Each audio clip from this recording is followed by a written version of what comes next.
எல்லாருக்கும் வணக்கம். நாங்கள் சிறுவிட மகளிர் குழுவிலேருந்து ஒரு தலைவி பேசுகிறேன். என் பேர் ஷர்மிளா. நான் பல குழுக்கள் நடத்துகிறோம். இப்போ மகளிர் தின விழாக்காண்டி உலக அளவில் நம்ம செய்ய முடியாதுன்னு ஏதோ நாங்கள் எங்கள் கிராமத்தில் இருந்து எல்லாம் ஒரு 6 மகளிர் குழு சேர்ந்து செஞ்சுக்கிட்டு இருக்கோம். ஏன்னா இந்த மாதிரி விளையாட்டு போட்டி அவங்க கஷ்டம் துக்கங்கள்லாம் மறந்து போய் பல நிம்மதி எப்படின்னா ஜாலியாக இருக்கணும், எல்லாமே ஜாலியாக இருக்கணும், எல்லாம் சந்தோஷமாக இருக்கணும். பல விளையாட்டு போட்டியெலாம் வச்சு எங்களால் ஒரு குழுக்கு காசு சேர்த்து ஒரு 6 குழு சேர்ந்து நாங்கள் பொருட்கள் வாங்கி எல்லாருக்கும் கொடுத்து நல்ல விழாவை சிறப்பு நடத்துகிறோம்.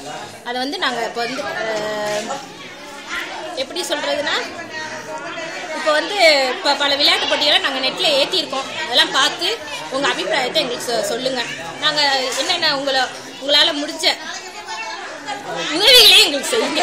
இனிமேலும் வருஷம் மகளிர் தினம் தான் போட்டி நடைபெறும். சரியா? எல்லாருக்கும் வணக்கம்.